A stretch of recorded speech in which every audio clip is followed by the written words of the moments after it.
días con todos.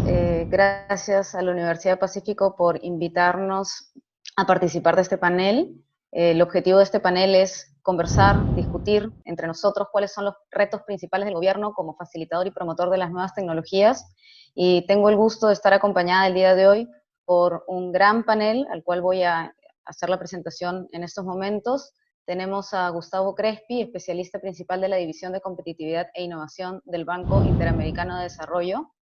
Tenemos a Marushka Chocobar, secretaria del Gobierno Digital de la Presidencia del Consejo de Ministros. Tenemos a Alfonso Achinelli, director de Innovación del Ministerio de la Producción. Y tenemos a Raji Burhum, CEO de Amigo Cloud. Como pueden ver, en el panel tenemos diferentes miradas a través de las cuales vamos a explorar el tema que nos reúne el día de hoy.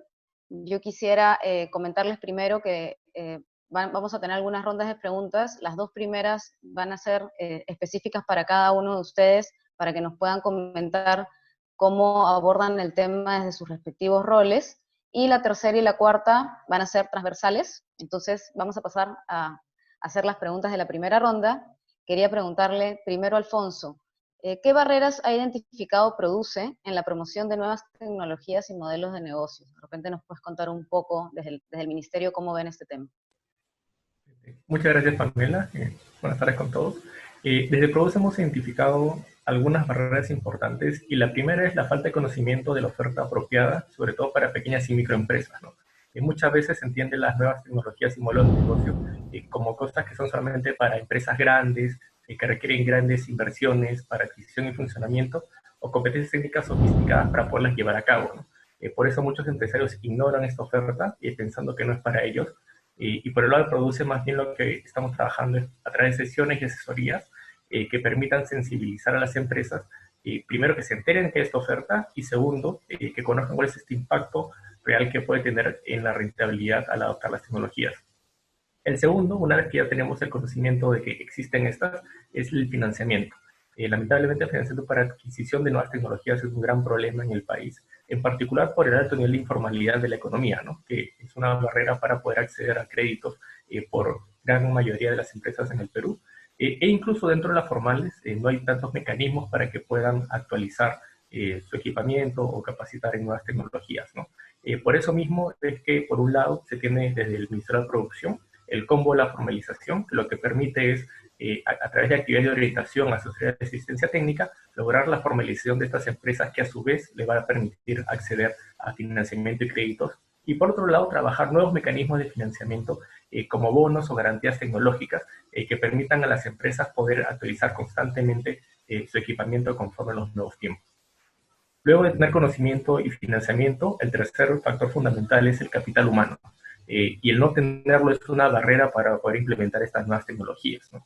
Incluso si una empresa apuesta por implementarlas, puede que el personal rechace el cambio, sentido de desconfianza de esta nueva tecnología, puede que no tenga las competencias necesarias, o al momento de implementarlas, se traen como tecnologías empaquetadas sin desarrollar estas capacidades en los trabajadores que permitan su efectiva incorporación, ¿no? Por eso se hace tan importante seguir trabajando con estas asesorías para la sensibilización a las empresas de ir adoptando progresivamente soluciones tecnológicas y en particular a través de los CITES en las regiones se trabaja mucho en poder hacer esta transparencia tecnológica. Por último, no toda la adopción de estas nuevas tecnologías tiene que estar circunscrito a lo que hace cada empresa, sino también la limitada articulación entre empresas, academias y gobierno no permiten poder seguir fortaleciendo este ecosistema y conocer unos de otros para poder hacerlo. Por eso una apuesta importante es a través de la vinculación entre proveedores tecnológicos y empresas, no solamente promoviendo el nuevo conocimiento, sino también la generación de negocios entre unos y otros que a su vez puedan gatillar estos procesos, ¿no? En particular, es muy importante seguir impulsando esto no solamente en la metropolitana, sino en todas las regiones, y para ello se están generando capacidades en empresas y también no solamente en temas de tecnología, sino en metodologías de gestión como el 5S y el Kaizen que les permitan poder seguir mejorando, ¿no? Entonces, resumiendo, las principales barreras serían la falta de conocimiento de la oferta, la falta de financiamiento, la falta de capital humano y, por último, esta limitada articulación y alianzas para poderlo llevar a cabo. Muy claro, Alfonso, me estás ahorrando el trabajo del resumen final. Vamos a la siguiente pregunta. La siguiente pregunta es para Gustavo. De repente Gustavo nos puede comentar desde su rol sobre experiencias en otros países de la región que pongan en relieve la aplicación del conocimiento puesto a disposición. No sé, Gustavo, si nos puedes comentar un poco el impacto que tiene el uso de este conocimiento puesto a disposición. Sí, Pamela, buenas tardes a todos y gracias por invitarme a participar de este interesante panel.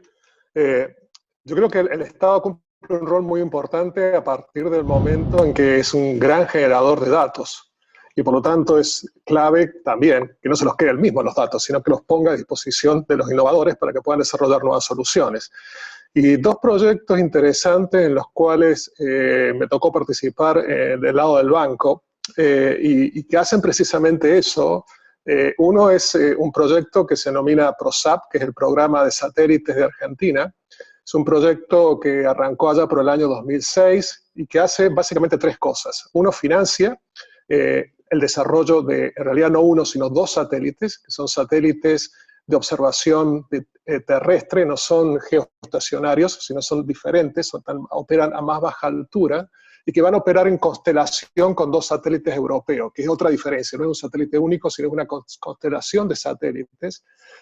Y otro componente del proyecto es el desarrollo de capacidades de estación terrena en Argentina para bajar la información, operar los satélites y luego entregarla a los usuarios. Y el tercer componente del programa es un componente que lo que hace es financiar a través de convocatorias el desarrollo de aplicaciones a partir del acceso a la información que se ha bajado desde el espacio.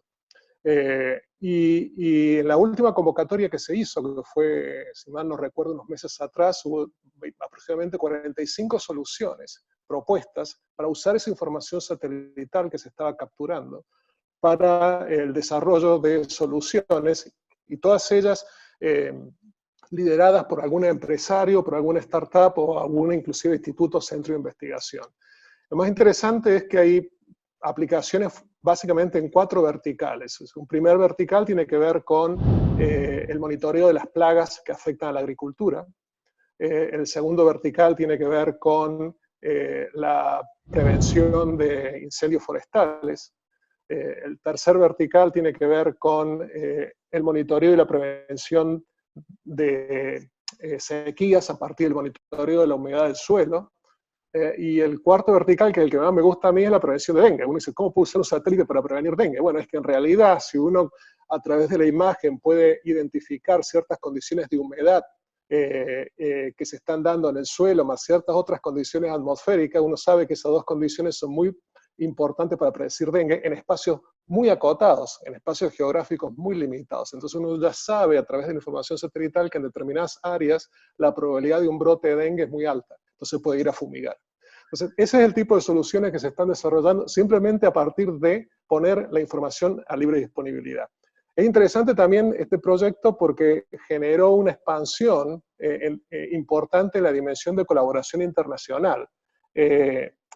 A partir del mismo, inicialmente, claro, al tener una constelación de satélites, tú estás capturando información no solamente de un país, sino estás capturando información de muchos países. Entonces, la idea también fue poner esa información y disponibilidad de otros países.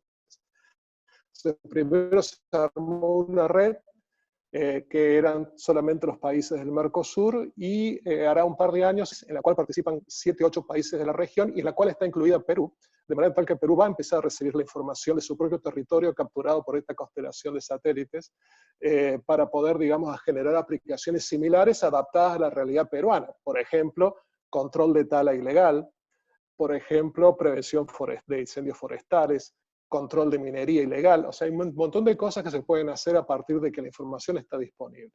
Y el otro proyecto que me tocó participar es un proyecto con el Instituto Nacional de Propiedad Intelectual de Chile, INAPI. Ustedes saben, estos institutos, acá es el de COPI, son los reservorios del conocimiento. Entonces, ahí está el conocimiento tecnológico del mundo.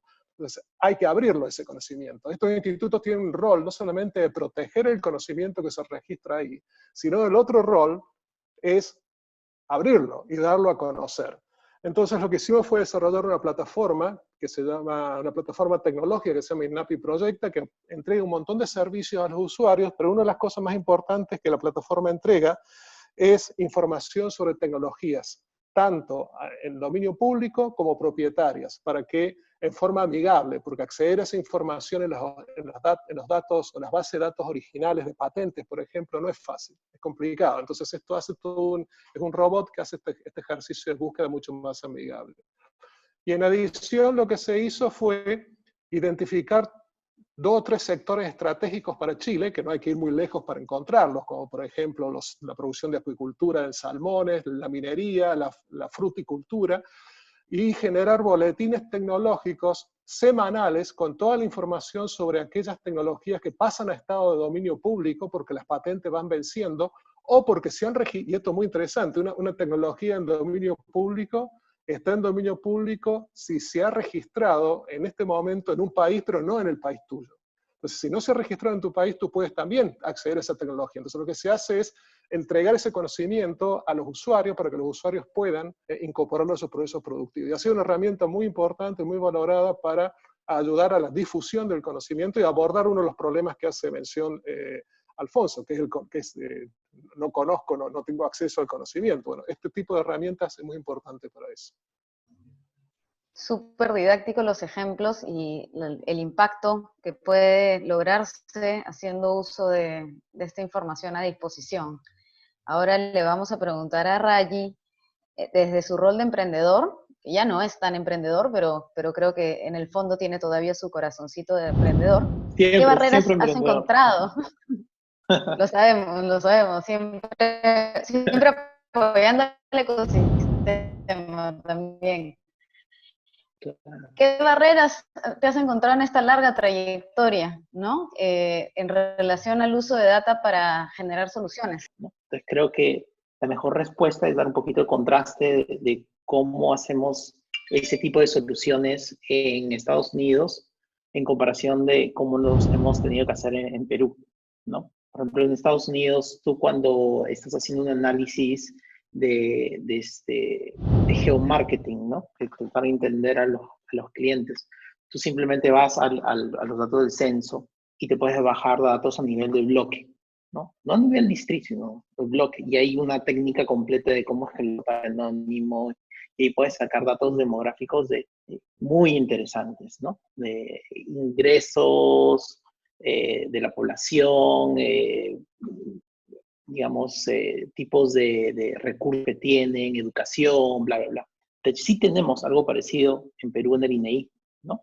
Pero no necesariamente al mismo nivel bloque, sino está más agregado. Entonces no puedes llegar a ese nivel donde hay ciertos casos que puedes utilizar. Lo mismo sucede con lo de la comparación de lo de ARSAT, ¿no? Que por ejemplo es lo que estaban hablando, me imagino, en la parte de Argentina. Nosotros, o sea, en Estados Unidos tú hay un montón de portales donde tú puedes bajarte las imágenes a alta resolución, sean de radar como los que tienen ARSAT, o sea de visualización, imágenes de satélite de alta resolución. Entonces nosotros cuando hacemos un proyecto, por ejemplo, para Constellation Brands, que es una de las marcas más grandes del mundo de agricultura, ¿no? Y queremos hacer un análisis de agricultura, de humedad, o de fotosíntesis, y ese tipo de cosas, puedes ir al portal y automatizar cómo te bajas esos datos. Inclusive puede ser el análisis directo desde la nube. Pero en Perú, por ejemplo, tenemos el Perusat, ¿no? Que tiene datos a alta resolución, que son parte del mismo convenio. Pero no existe, por ejemplo, un portal abierto para las imágenes del Perusat. Y eso representa pues una inversión del Perú de $300 millones que está sentada en un disco duro en un lado, ¿no? Y que son cosas que deberían estar en un portal de datos abiertos como el de la PCM, por ejemplo, o otro especializado para este tipo de imágenes de satélite, pero no están ahí, ¿no? Entonces, cuando necesitamos tener ese tipo de datos, es un problemón. Es un problemón para conseguirlos, es un problemón para hacer este análisis. Entonces, lo gracioso es que tenemos el software para poder hacerlo en el mundo, en diferentes países, sin problema, utilizando los satélites. A veces es más fácil ir y sacar las imágenes directo de los satélites de Europa y combinarlo a los de Estados Unidos porque están en libre acceso. Es fácil de hacer. y utilizas esos datos para crear tu análisis, tu producto de emprendimiento en tu país, en Perú, ¿no? Hay que utilizar la misma inversión que ya ha habido del mismo gobierno con unas imágenes que están a mayor resolución, no los puedes sacar. Entonces, ese es el tipo de problemas en el que nos tratamos. No es que no existan los datos, es que normalmente están asignados a ciertos, digamos, ministerios y es difícil lograr que se publiquen, ¿no? Cuando se publican es maravilloso porque hay un montón de cosas que se pueden hacer, pero en la mayoría por default no están publicados. Entonces es más fácil ir cuando son datos que no son tan centralizados como las imágenes de satélite, es más fácil sacarlos de servidores de Europa, de Japón, de Corea del Sur, de Estados Unidos, para tu propio país, ¿no? Es algo que está cambiando un poco, pero para mí es una de las barreras más grandes que tienes para generar productos de valor de datos de tu propio país, ¿no? Que simplemente no son difíciles de conseguir. Muchas gracias, Rayi. Y creo que acá hay espacio para que Marushka nos cuente un poquito desde el gobierno cuál es la perspectiva en torno al uso de Open Data en el marco de Perú País Digital. Claro, Pamela, muchas gracias en primer lugar por la invitación a la Universidad del Pacífico, a ti, por poner en la agenda este tipo de discusiones que nos hacen detener unos minutos dentro de toda esta emergencia para poder tener la oportunidad de reflexionar.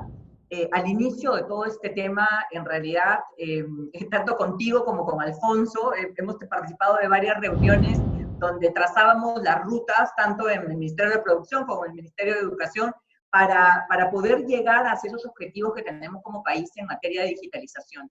Sin embargo, a partir del 6 de marzo, todo eso que habíamos pensado y que teníamos escrito en las hojas de ruta, es como que sucedió un acelerador y encima de esta aceleración de la necesidad del país de acelerar en los temas digitales, el tiempo del avance significaba, y si sigue significando, que hay personas afectadas, ¿no? La vida de las personas. Y bueno, en toda esta vorágine, estar en el Estado es complicado porque necesitamos tomar decisiones rápidas y eso no lo podemos hacer solos. Entonces yo creo que de alguna forma el sentido y el pensar en datos abiertos involucra también pensar en la necesidad de, como decía Gustavo, no es que el Estado tiene millones de datos y se los quede, ¿no? Los tenemos que abrir. Y de la misma forma, como comentaba, cuando Rayi comienza a poner estos tweets diciendo, por favor, o sea, la única manera que nosotros tenemos de, siendo científicos de datos, generar valor para el gobierno, para el Estado, para la gente, para nuestro país, es que el Estado también se deje ayudar. Entonces, yo les quería comentar que al inicio de este año se aprobaron 2 decretos de urgencia y quizás somos uno de los pocos países que ha evaluado colocar dentro de una ley, porque el decreto de urgencia tiene rango de ley, dentro de una ley, ¿qué significan los datos, ¿no? Entonces, los datos están definidos en el decreto de urgencia 007, que habla sobre confianza digital, como activos estratégicos. Y al ser activos estratégicos significa que yo necesito procesar y compartir los datos para poder tomar decisiones y es algo valioso. Dice, las entidades públicas y las organizaciones del sector privado administran los datos como activos estratégicos, garantizando que estos se generen, compartan, procesen, accesen, publiquen, almacenen, conserven y se pongan a disposición durante el tiempo que sea necesario, garantizando el uso ético, la transparencia, la protección de los datos y toda la normatividad en materia de confianza y seguridad digital, pero que se pongan a disposición para poder generar valor. 8 de enero de este año se publica este decreto supremo, 6 de marzo comienza todo este tema en el Perú del COVID-19 y viene ya la exigencia tanto de los científicos de datos como de los expertos en estos temas de querer colaborar. Personas como Ray, personas como los científicos que se han unido y bastante jóvenes también, emprendedores y además gente que disfruta al momento de generar tableros que tienen valor en cuanto al análisis de los datos, Hoy precisamente he tenido la oportunidad de presentar varios de esos tableros generados por empresas privadas, generados por personas naturales que simplemente fuera de sus horas están, disfrutan con el momento de poder analizar. La apertura de los datos es un pilar para poder generar la toma de decisiones. Nosotros seguimos los lineamientos de la OCDE. La OCDE indica que los gobiernos debemos de ir hacia gobiernos basados en datos y por lo tanto se ha decidido hace poco en la última sesión del Comité de Alto Nivel conformar un comité para escribir la estrategia de gobierno de datos e inteligencia artificial en el país. Otra vez, nada de lo que hemos avanzado en digital y lo que hemos podido tener digital dentro de la pandemia se ha hecho solo el gobierno. O sea, esto es un tema en el que mucha gente se ha comprometido y el tema de los datos es un pilar fundamental para poder lograr lo que tenemos hasta ahora y todavía lo que nos falta. Gracias, Pamela. Buenísimo, Marushka. De hecho, voy a quedarme con la parte de cooperación para dar pie a la segunda ronda, que habla un poco más de la gente, del talento. Y aquí, que también Alfonso lo mencionó en su segunda respuesta, la pregunta es cómo está cooperando, en este caso Produce, para viabilizar propuestas de política pública que buscan promover la competitividad, pero a través de la incorporación de perfiles innovadores. Esa sería la pregunta, Alfonso. Eso es, Mela. Creo que acá es clave que para poder implementar cualquier política pública no podemos hacerlo solos, ¿no? Ya sea a nivel sectorial o incluso como todo el ente del Estado necesitamos pues de la sociedad civil, el empresariado, la academia para poder llevar a cabo y tener estas políticas públicas que realmente promuevan la competitividad y en el caso específico puedan promover perfiles innovadores. Ahora, para esto se requerirían dos cosas en principio. Lo primero es poder tener espacio de articulación, ¿no? Porque si no podemos tener esta ocasión de encuentro, de debate, de discusión, no vamos a poder llegar a consensos. Y a partir de ello, que es lo segundo, poder plantear estrategias conjuntas, ¿no? En esa línea, lo que se viene planteando el Ministerio de Producción son hojas de ruta, que responden a ambas, ¿no? Porque generan espacios de debate y de consenso que a su vez permiten plantear estrategias conjuntas, donde están el gobierno, la empresa, la sociedad civil y la academia, ¿no? Actualmente tenemos diversas hojas de ruta, por ejemplo, el de desarrollo de la economía digital, en la cual también has participado y Marushka está muy involucrada, el de la hoja de ruta del desarrollo de Internet industrial en ICA, de proveedores tecnológicos de minería, etcétera, ¿no? Y en todas estas hojas de ruta, necesariamente se incluye el poder desarrollar el talento, el capital humano. Porque para implementar cualquiera de estas se necesita poder contar con perfiles adecuados y poder estos perfiles fortalecer a su vez el ecosistema en cada uno de ellos que permitan poder idear e implementar soluciones acordes a las necesidades de ese sector productivo en particular, ¿no? Y eso a su vez va a permitir que se tengan instrumentos, ya sean públicos o privados, para seguir desarrollando capacidades que permitan procesos de transformación digital, procesos de innovación, procesos de incremento de la competitividad, ¿no? Además de las hojas de ruta, en general como entidad pública, participamos de otros espacios de articulación.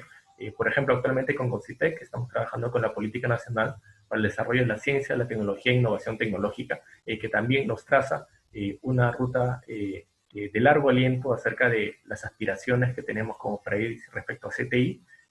Se tiene la Mesa Ejecutiva de Innovación, y actualmente se viene trabajando también con el Congreso de la República en poder tener una nueva gobernanza para lo que es el financiamiento de CTI, ¿no? Parte importante de este trabajo en conjunto es reconocer también que muchas veces tenemos superposición, tenemos pues doble funciones que no permiten avanzar tan rápido o articular tanto como quisiéramos, y por eso es importante también tener estos espacios que permitan darle una nueva mirada a todo el sistema del cual formamos parte, ¿no? Y en específico también de qué forma podemos servir mejor a los ciudadanos, ¿no?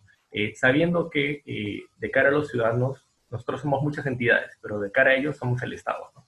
Entonces es importante poder empezar a centralizar eso y estamos trabajando en lo que es la ruta del emprendedor innovador, ¿no? Para que pueda entrar y sepa cuáles son, dependiendo de si tiene una idea, si tiene un prototipo, si ya está en mercado, ya poder centralizar los servicios que se ofrecen desde Innovate Perú, desde tu empresa, desde CONCITEC, desde los diferentes actores del Estado, de forma que se le pueda facilitar el trabajo y tenga una oferta articulada de servicios, ¿no? Porque que queremos llegar articuladamente para implementar estas políticas públicas que a la vez permitan seguir fortaleciendo los perfiles de los sectores del ecosistema, porque como habían mencionado previamente, también es un desincentivo cuando uno quiere innovar, quiere emprender, encontrarse con toda esta maraña, con estas dificultades, y más bien una forma fundamental para poder seguir incorporando más perfiles es dando estas facilidades a través de estos espacios de trabajo en conjunto. Muchas gracias, Alfonso. Ahora la pregunta de Gustavo. ¿Qué dificultades o brechas has identificado en el país en relación al talento innovador? En casi cualquier dimensión que uno mire, encuentra una brecha, digamos. Y voy a pasar a mis notas brevemente, porque hay datos y quiero ser bastante preciso, digamos. A ver, tomemos por ejemplo algunos indicadores.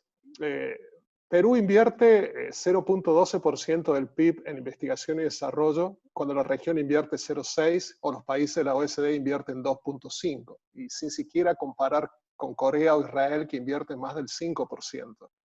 ¿Y por qué esto es importante para el talento? Porque más o menos el 60% del gasto en I+D es talento. O sea, no va a ser posible cerrar las brechas de inversión en innovación si las brechas de talento no se cierran en forma simultánea. Y en términos concretos, tenemos algunos resultados que son bastante llamativos y que alertan mucho, digamos, muy preocupantes. Por ejemplo, el nivel de publicaciones científicas por habitante de Perú, que ha venido creciendo bastante rápido, todavía hoy se compara con el de Ghana, Kenia o Sri Lanka, mientras que el número de investigadores por habitante del Perú es comparable con los de Burkina Faso, Chad, Etiopía y Cabo Verde. Y además hay un problema de asignación, porque de los poquitos investigadores que tenemos, solamente un 2,5% trabaja en empresas, contra, por ejemplo, en Chile, donde un 25% de los investigadores ya trabajan en las empresas. O sea, esos números no se condicen con el ingreso per cápita de Perú, básicamente. Perú debería estar mucho más arriba en estos números según el ingreso per cápita. Y estas brechas, que están en la punta de la pirámide en los investigadores, se permean también a otras áreas más cercanas a la innovación, como por ejemplo las destrezas digitales, o como en la pandemia del COVID, lo ha manifestado muy claramente en las áreas de biotecnología, donde solamente tenemos 300 biotecnólogos, de los cuales 100 tienen grado de doctor, o una red de solamente 15 laboratorios de biología molecular certificados contra, por ejemplo, 145 en Argentina, lo cual se traduce en cosas muy concretas, como por ejemplo, en cuánto tiempo te va a demorar en hacer los test moleculares para detectar el COVID. Entonces yo creo que, dadas estas brechas, y dado que estas brechas no condicen con la realidad del desarrollo que Perú tiene, creo que es necesario replantear todo lo que venimos haciendo a nivel de talento innovador y avanzar decididamente a una fase que yo le llamaría más de big push, que no solamente implica una mayor inversión, sino también buscar nuevas herramientas para cerrar esas brechas, que la misma realidad nos ofrece. Buscar alianzas público-privadas. Hay muchos elementos que podemos nosotros tomar mano para empezar seriamente a cerrar esta brecha, que es realmente preocupante, digamos, porque así como hoy la brecha es grande dado el ingreso per cápita, esa brecha de hoy predice el ingreso per cápita futuro. Muchas gracias, Gustavo, por los indicadores tan reveladores que nos acabas de dar. Aquí, de repente, Raji, con la siguiente pregunta, nos puede también poner en relieve cuál es el impacto de esta brecha en el sector privado. Y la pregunta es, en el crecimiento de una empresa, particularmente aquellas que son las startups, las que pueden crecer exponencialmente, ¿qué tan relevante es el talento? A ver, antes que me olvide, Gustavo, si tú pones eso en un video, en un tweet, yo te retuiteo y te garantizo que va a haber miles de personas que van a retuitear eso, porque es un tema que hemos estado hablando bastante y me encantan esos indicadores para empezar. La parte, a ver, digamos, en el caso de startups, ¿no? En general, startups, emprendimientos digitales, como dicen, la gente es súper importante, ¿no? O sea, normalmente en un negocio tradicional la gente cuando piensa en activos, ¿no? Está diciendo, ¿qué es lo que tiene mi empresa? Tengo tantos, no sé, camiones y fábricas y bla, bla, bla. Y esas cosas en la mayoría de startups no importan, ¿no? No importan para nada. O sea, si te pones a pensar un poquito en negocios como Uber es la empresa más grande de taxis del mundo y no es dueño ni de un taxi, ¿no? Entonces, si te pones a pensar así, es la gente en un emprendimiento digital es totalmente básica, ¿no? Y no escala con el tamaño, o sea, no es que porque estás tratando con más clientes necesitas más gente, ¿no? Es casi un constante que tienes, excepto por la parte de servicios profesionales, soporte, ventas, onboarding. Ese tipo de gente sí tiene que cambiar y tienes que aumentarlo dependiendo con la cantidad de clientes que tienes, pero el resto del equipo no necesariamente, ¿no? Instagram creo que cuando se lo compraron tenían 13 personas. No necesitas mucha gente para manejar clientes grandes por todos lados, ¿no? Una persona puede manejar la infraestructura para 10 clientes. Si necesito 20 clientes, solo necesito esa persona. Si tengo 100 clientes, solo necesito esa persona, ¿no? Porque está todo automatizado, lo corres en la nube. Entonces, ese valor de esa persona que sepa hacer su trabajo bien es súper, súper importante, ¿no? Yo te diría, ponerlo de una manera materialista, es el activo más importante que tienes en tu empresa, son las personas, ¿no? Y se trata de saber entender bien cómo es que puedes capturar a ese tipo de personas para que trabajen para ti. Ahora, hay otro tema, ¿no? Que ahora estamos teniendo esta conversación por Zoom, ¿no? No estamos sentados en el mismo lado. Y para nosotros, igualito en Amigo Cloud, o sea, llevamos trabajando 7 años, 8 años con un equipo distribuido, ¿no? La gente está un par de gente está en California, uno está en Chile, otro está en Colombia, Argentina, Perú, Arequipa, ¿no? En diferentes partes. Entonces, la parte de conseguir talento, la puedes conseguir en cualquier parte. Para nosotros lo que es importante es el time zone, ¿no? La hora. Entonces, la latitud no es tan importante, pero la longitud sí, ¿no? Entonces, la gente que está en Arequipa está a la misma hora que la gente en Nueva York y podemos contratar gente en Argentina, en diferentes países. Eso lo que te ayuda es de conseguir talento en cualquier país, ¿no? Ya no estás limitado por la parte física. Entonces, es algo que es muy ventajoso, es algo que para una startup es totalmente importante, ¿no? Consigue la gente de donde puedas, la mejor gente. Lo físico cada vez va perdiendo más peso, ¿no? En el día a día. Y ahora hablemos de talento en el sector público, adentro del sector público. Marushka, cuéntanos, ¿ustedes han identificado los perfiles que necesitan en el sector público en materia digital?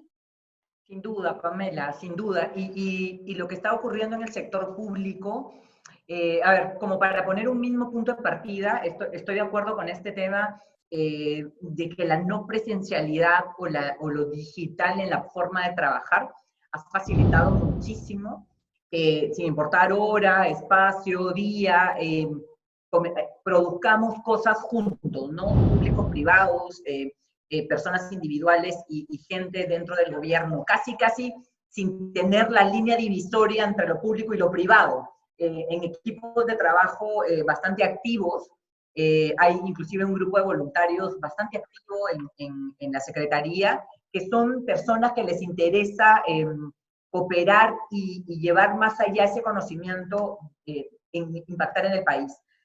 Sin duda hemos trazado ya qué perfiles son los que desde el año pasado estábamos buscando, siempre en la línea de OCDE, ¿no? El año pasado nos entregaron en junio el informe de gobierno digital de la OCDE para el Perú.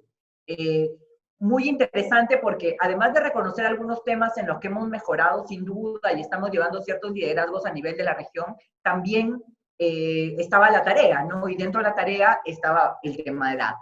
O sea, el mover el sector público basado en datos y nos comprometimos dentro de esa percepción de tener un líder de datos en el Estado. Convocamos 3 veces el año pasado y se declararon desiertas las convocatorias. Entonces, esto pasa por 2 cosas. Primero, porque hay déficit de talento en esa línea, en el tema de datos. Y lo otro es que el talento que hay en el Perú, pues tiene más atractivo de trabajar en el sector privado o de emprender que de trabajar en el sector público, ¿no? Entonces, aquellos que se comprometen con el sector público y postulan a una posición, entran y se quedan, son aquellos que están en esa búsqueda del propósito, y bueno, y los conecta eso, ¿no? El propósito. Sin duda será durante mucho tiempo más el sector privado mucho más atractivo y quizá inclusive el mismo emprendimiento. El otro perfil que es fundamental es el perfil de seguridad digital. Y de seguridad digital porque en el Perú hemos tomado la decisión de ir hacia un nivel mucho más alto que la seguridad digital o que la ciberseguridad. Y si queremos pensarlo en escalerita, la ciberseguridad es el primer escalón, la seguridad digital es el segundo escalón y la confianza digital es el tercero. Y básicamente porque en la ciberseguridad estamos hablando de tecnología pura y de afectación a sistemas y a plataformas. En la seguridad digital ya estamos incorporando la afectación de una vulneración en el primer escalón a la gente. Y en el tercer escalón estamos ya mirando la afectación al bienestar social y económico de la sociedad, del país. Y no me lo invento, ¿no? Esto es lo que dice la OCDE. Entonces es muy complicado encontrar también perfiles expertos en materia de seguridad digital. Y es otra línea que si todo sale bien y podemos volver a convocaremos expertos en datos y expertos también en confianza digital, que ya es el tercer nivel. En la pandemia hemos visto que plataformas que subían y a los minutos bajaban, ¿no? Y volvían a subir, volvían a bajar. Entonces, ahí había varias cosas que pasaban juntas, pero una de ellas era la escala, sin duda, ¿no? Entonces, pasaban varias cosas juntas, pero también hemos aprendido el valor de poder diseñar cosas que escalen desde inicio, desde la primera vez. Y para eso nos tenemos que preparar, nos estamos preparando. Estos perfiles, dentro de varios, son los que con doble clic hemos venido buscando y hemos establecido que necesitamos incorporar. Excelente, Marushka, muy interesante.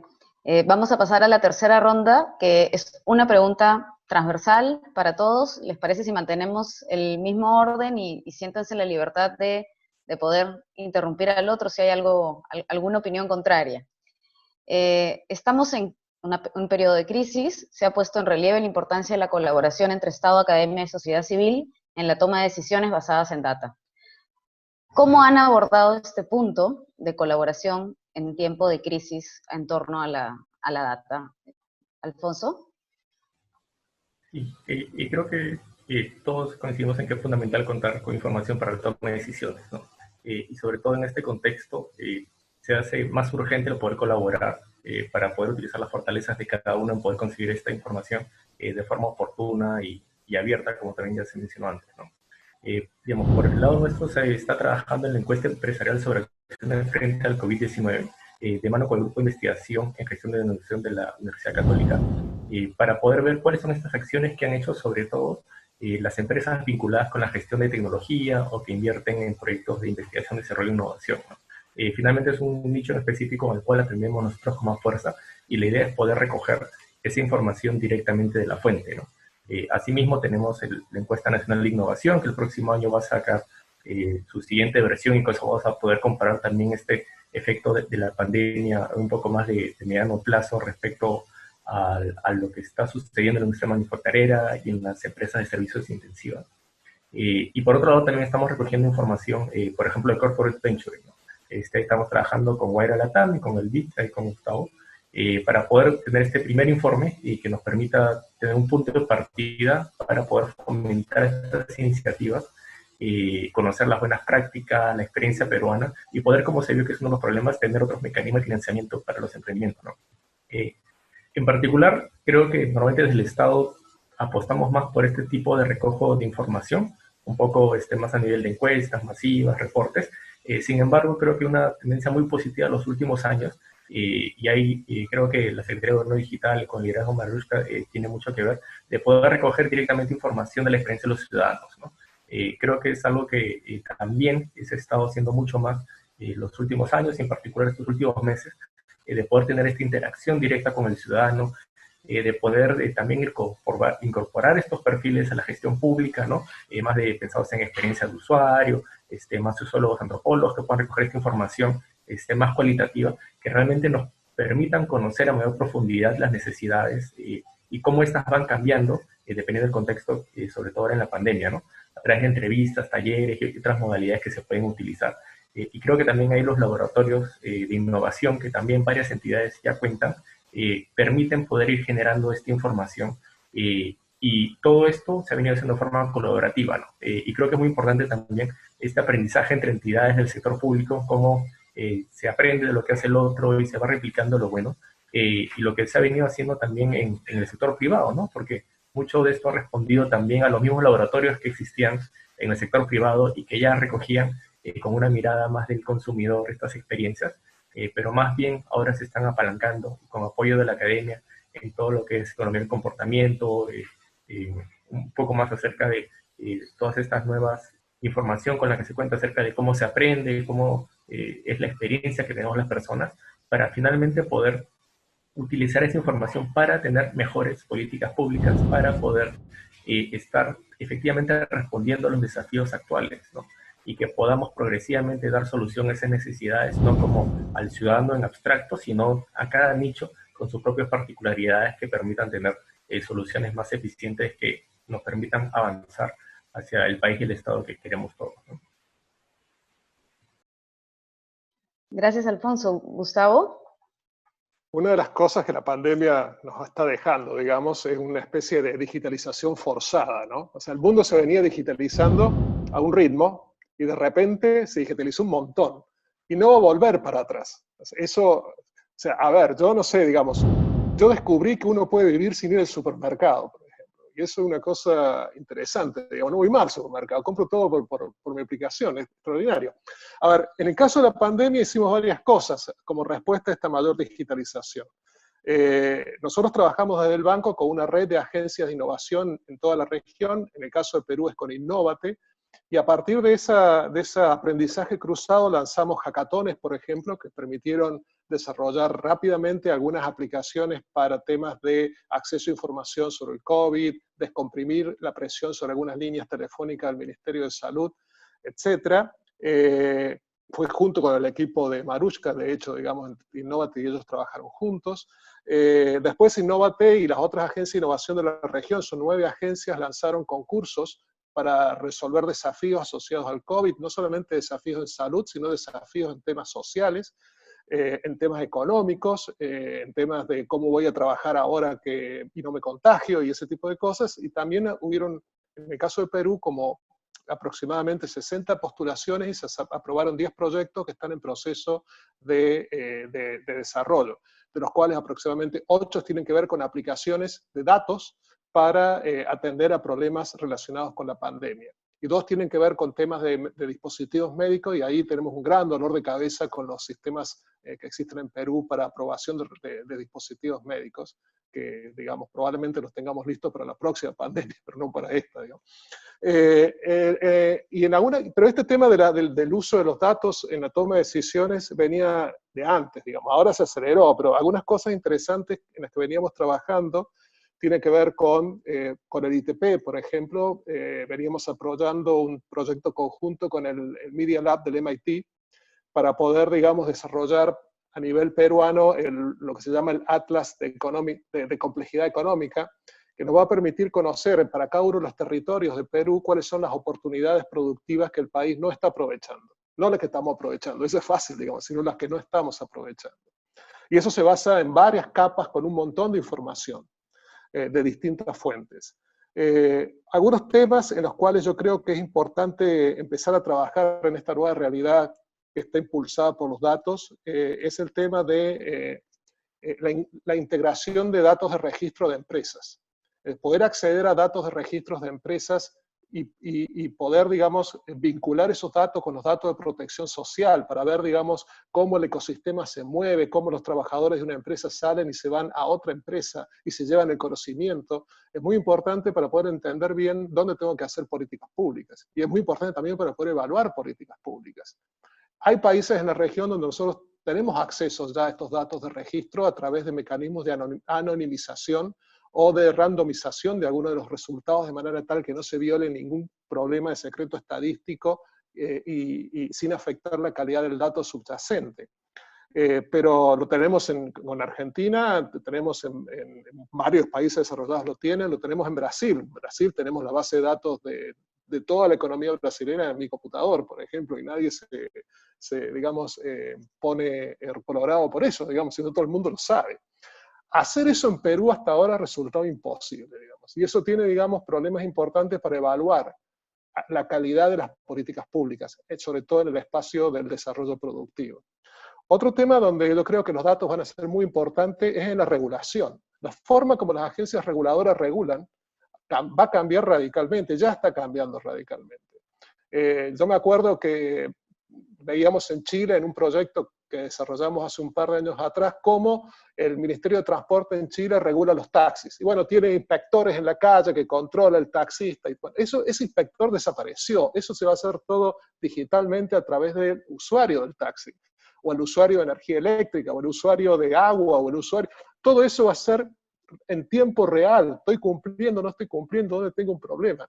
O sea, el mundo del regulador es otro mundo.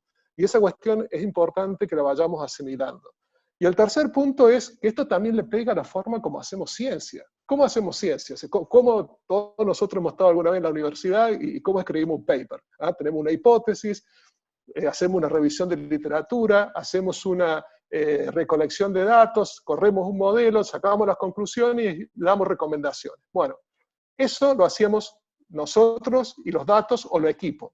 Lo que está ocurriendo en todo el mundo ahora es que ese paradigma de ciencia cerrada se está convirtiendo en un paradigma de ciencia abierta, donde en cada una de esas etapas del proceso de generación de conocimiento uno interactúa lateralmente con la sociedad en diferentes niveles. Uno usa a la sociedad para levantar información, uno usa a la sociedad para tener información sobre las hipótesis, uno usa a la sociedad para discutir los resultados. Ese paradigma de ciencia abierta que en los países nórdicos se está difundiendo a tasas aceleradas, está cambiando completamente la forma de hacer ciencia y nos está llevando a hacer una ciencia más barata, no más cara, pero sobre todo una ciencia de mucha mayor efectividad. Gracias. Gracias, Gustavo. La opinión de Raji.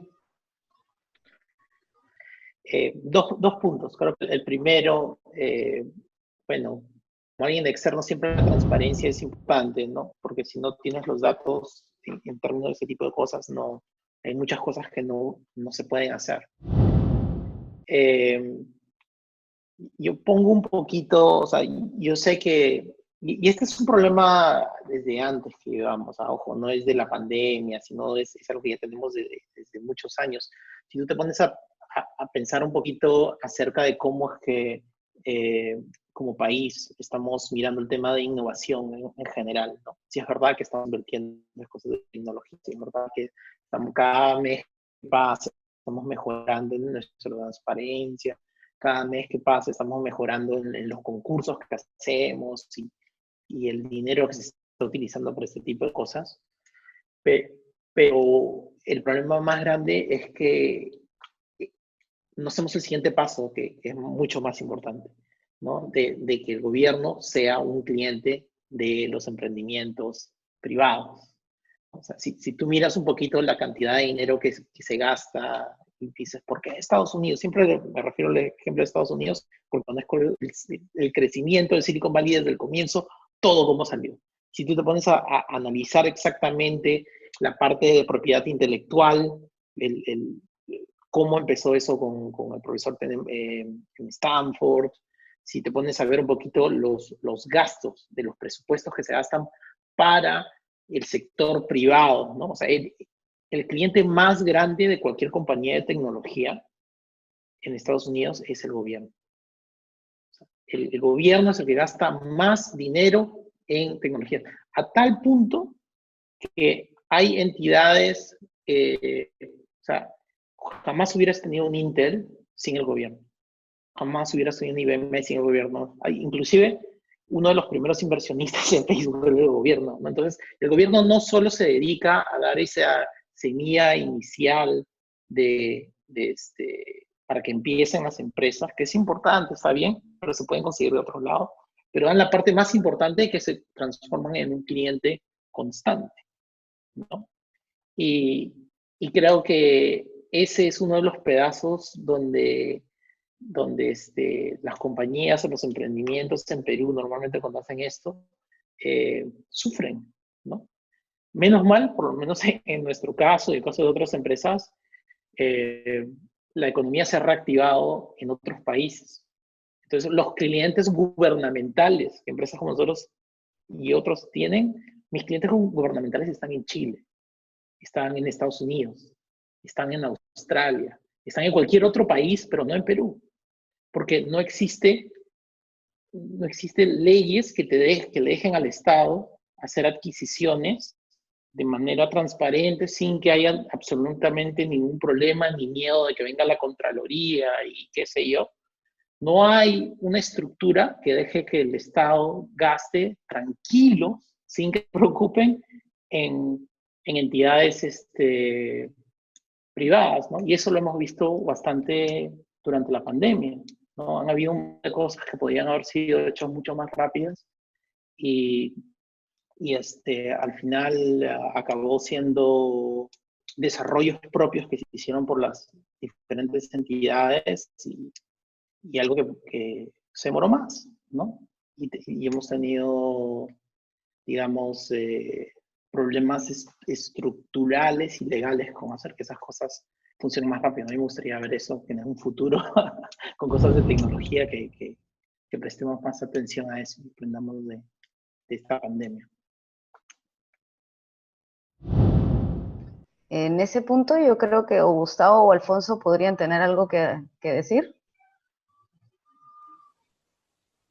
Sí, justo en esa línea se vienen trabajando nuevos instrumentos de política e innovación, en particular uno que son las compras públicas de innovación, porque efectivamente eso es una de las barreras que ya se ha identificado, que finalmente se quiere poder utilizar los recursos del Estado para apalancar la innovación y también poder ser parte de los primeros clientes de estos emprendimientos innovadores que puedan resolver ya desafíos sociales, ¿no? Desafíos públicos, y esto sumarlo con otros instrumentos, ¿no? Como la innovación abierta que también estaba mencionando a través de la ciencia abierta Gustavo.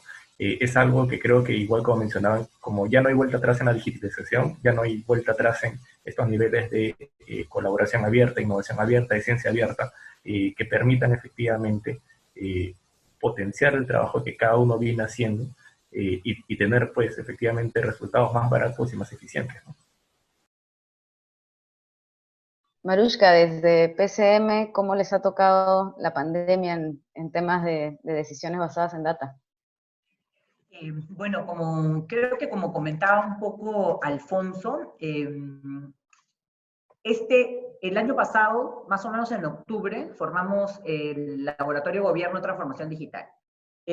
Fue bastante disruptivo tratar de pasar por todas las formas y estructuras del Estado, ¿no? En el Estado hay comités, en el Estado hay comisiones, en el Estado, mira, hasta grupos de trabajo para la hoja de ruta. Pero laboratorios que se escriban en una resolución no habían. Entonces, como anécdota nomás comentarles que cuando estábamos escribiendo la resolución, llega a otras instancias dentro ¿no? del ministerio, y me preguntaron, ¿y cuántas computadoras va a tener? ¿Dónde va a estar tu laboratorio? ¿No? O sea, la mente es el laboratorio físico, y eso no está mal, sino que efectivamente son puntos, no es algo físico, es un punto de encuentro, es un mecanismo, es algo que me permita no tener que hacer un convenio para poder interactuar público-privado.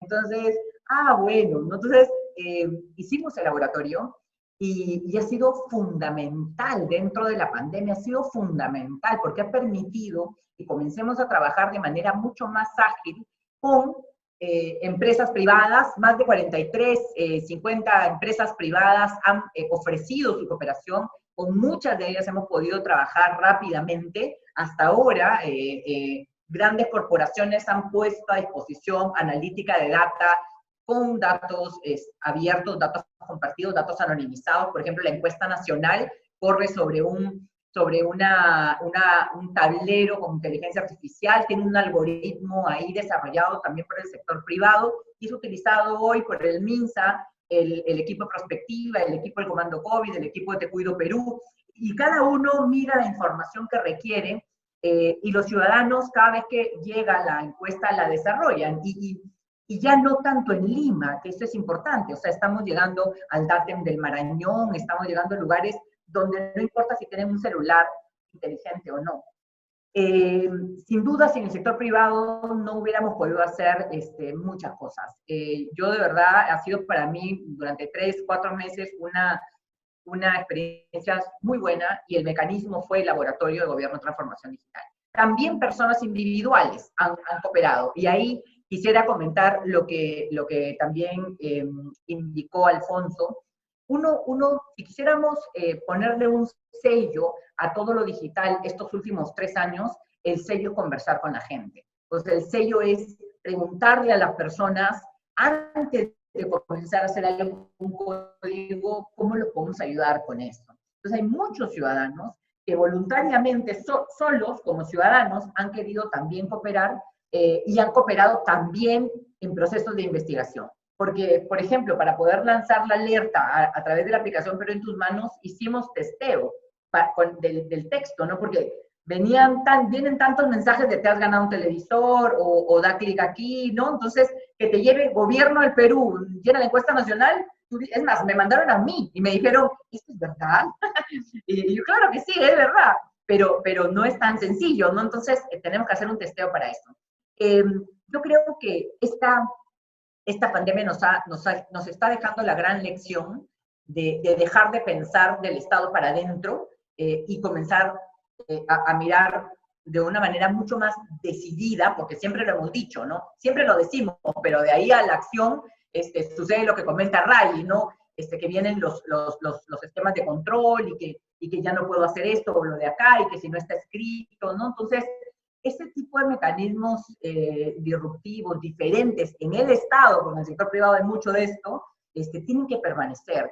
Y tenemos que poder mantener esa ola permanente para convocar público-privado de una manera eficiente, una manera persistente, y además que logremos convocar y también generar valor a la empresa privada, al emprendedor.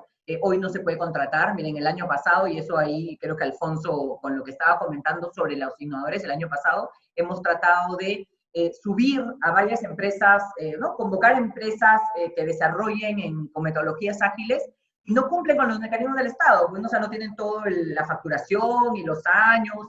Para nosotros ha sido muy bueno el laboratorio, y al mismo tiempo el equipo de voluntariado que hemos podido conformar. Linda iniciativa, Marushka. Vamos a hacer la última pregunta, que es una pregunta flash, y rapidísimo, en el mismo orden. ¿Cuáles son los siguientes pasos en relación a acceso a conocimiento y talento desde sus respectivos roles? Alfonso. Creo que lo fundamental va a seguir siendo la colaboración, seguir manteniendo la innovación abierta a estos espacios de trabajo conjunto con el foco en el ciudadano. Y creo que también el contexto nos ha puesto claro que hay que actualizar muchas regulaciones, ¿no? Que finalmente fueron pensadas para un contexto muy diferente en el que estamos ahora. Y seguir trabajando con esta mirada más de mediano a largo plazo, con instrumentos como hojas de ruta y otros instrumentos que permitan promover esta cultura de innovación, porque finalmente lo hemos tenido que hacer a la fuerza, pero siempre es mejor cuando lo hacemos con ganas y con voluntad propia. Gracias, Alfonso. Gustavo. Sí, yo me concentro en 2 temas. Uno, para terminar de cerrar lo que decían en la pregunta de recién, creo que nos hemos concentrado mucho en ver cómo el Estado pone el conocimiento a disposición de la sociedad, y hay una gran agenda de trabajo ahí, y un gran trabajo para hacer a futuro, pero también está lo otro, que es cómo el Estado usa el conocimiento que está afuera del Estado, y cómo toma la innovación que está afuera del Estado. Y eso requiere, digamos, de definir marcos regulatorios diferentes a lo que estamos acostumbrados, porque por definición innovación va a ser co-crear. Y si tú te fijas, los marcos de compras que tenemos en todos los países de América de la región, y Perú no es la excepción, lo que hace es separar lo más lejano posible el comprador del vendedor por razones de transparencia. Entonces, pero eso obviamente va en contra de la innovación. Entonces tenemos que buscar, los países que han avanzado en eso han generado marcos regulatorios específicos. que son a su vez controlados, pero específicos para favorecer esa co-creación que se requiere en el Estado para que el Estado también innove.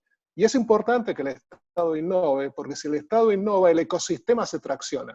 Y cuando uno ve lo que está detrás, y ahí me sumo a lo que decía Raji recién, lo que está detrás de Internet, lo que está detrás del GPS, lo que está detrás del tomógrafo computado, lo que está detrás de la leche sin lactosa, no es el financiamiento público, es el Estado como comprador público de esa solución.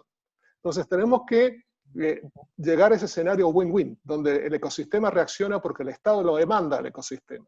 Y lo otro es acelerar mucho el tema de talento. Y ahí hay herramientas que podemos disponer. Tenemos los bootcamps, por ejemplo, las escuelas de código. No tenemos ninguna en Perú a amplia escala, pero es una herramienta muy interesante para poder cerrar las brechas. Esperamos que con Innovate podamos hacer una o un par de esas pronto en el transcurso de este año. Y otro tipo de cosas, como por ejemplo ¿por qué no traernos talento de afuera? Perú tiene muchas características de un laboratorio natural, que es muy atractivo para que investigadores vengan a investigar a Perú. Y si los hacemos re difícil, les complicamos con la visa, les complicamos con el tratamiento tributario, que no es peruano, es extranjero, entonces le cobramos un impuesto más alto, les complicamos con la apertura de cuentas, les complicamos con el reconocimiento de títulos. Y eso obviamente que es como que le ponemos un impuesto al talento que viene de fuera, ¿no? Es como muy rara la cosa. Bueno, con eso me despido. Buenísimo. Raji. Creo que eso de, que estás hablando de reconocimiento de títulos, los TDRs, los TDRs no están hechos para servicios de nube. Siempre lo que miramos son esa adquisición, ¿no? Y es gracioso porque en esta coyuntura donde ves que todo está digitalizado, estaba pensando un poquito lo que decía Marushka, ¿no? ¿Dónde está? ¿Cuántas computadoras van a haber? ¿Qué es eso? Y todo es software, ¿no? Entonces no puedes tocar nada. Y el valor está actualmente, en su mayoría, no en todo, pero en su mayoría, en las cosas que no puedes tocar, ¿no? No es algo físico, ¿no? El satélite está dando vueltas alrededor del mundo, porque no es geoestacionario lo que tenemos tampoco, y está tomando imágenes por todos lados, pero para sacarle valor, para hacer ese análisis de detección automática de incendios, para hacer FOR, por ejemplo. Justo estábamos hablando con ellos acerca de eso antes de la pandemia, y después de la pandemia todas esas conversaciones desaparecieron. Pero todo eso es software, ¿no? Yo creo que ahí hay un cambio cultural como país que tenemos que hacer, porque como país no apreciamos cosas que no podemos tocar todavía, ¿no? Y cuando hablo en general es cultural, pero también está en el marco legal. Entonces, para startups como nosotros, lo que hacemos es simplemente hablamos. Cada vez que miramos un TDR que no encaja, le decimos la verdad, o te puedo cobrar así de chiquito si es que te lo hago modo nube, o así de grande si te lo hago tal como lo escribes la TDR. Yo te quiero cobrar chiquito nomás, recurrente chiquito, pero escríbelo distinto, ¿no? Entonces, yo creo que las startups continuamente, cuando van respondiendo a las TDRs, creo que el Estado también está aprendiendo, está empezando a escuchar, ¿no? Y mientras tanto, pues, como startup vendes donde compren, ¿no? Y a veces es fuera del país. Entonces, ¿qué se va a hacer? Pero se trata de ayudar, de contribuir. Al fin y al cabo, el Estado, al final somos todos, ¿no? Y la transparencia en los datos nos ayuda a todos. Entonces, se trata simplemente de hablar continuamente, continuar con esa conversación y ir viendo cómo cada mes, cada año las cosas van mejorando. Gracias, Raji. Marushka. Mira, no puedo estar más de acuerdo con todos. Yo creo que hemos comenzado, hemos sufrido la falta de toma de decisiones de años anteriores en todo, no solo en lo digital. Creo que esto nos está permitiendo saber que hoy no hay marcha atrás, que el mundo se volvió digital, que lo digital tiene valor para nosotros como personas, como ciudadanos, que lo digital tiene valor para cuidar nuestra salud, para estar con los nuestros a pesar de estar cerca, a pesar de estar lejos o la necesidad de estar distanciados. Creo que hemos aprendido a articular mejor. Creo que poco a poco iremos deshaciendo estos grupos de protectores de datos para poder compartir. Y poco a poco iremos evolucionando en el sector público como funcionarios o como servidores públicos que pensamos en la gente afuera, con la gente, no con las personas, no desde un escritorio. Y para esto tenemos que salir desde lo que hagamos e incorporar más gente, como comentaba Alfonso, del ámbito social. En la Secretaría hay gente, hay personas, hay antropólogos, sociólogos, tenemos este tipo de personas que nos ayudan a conectarnos con la realidad.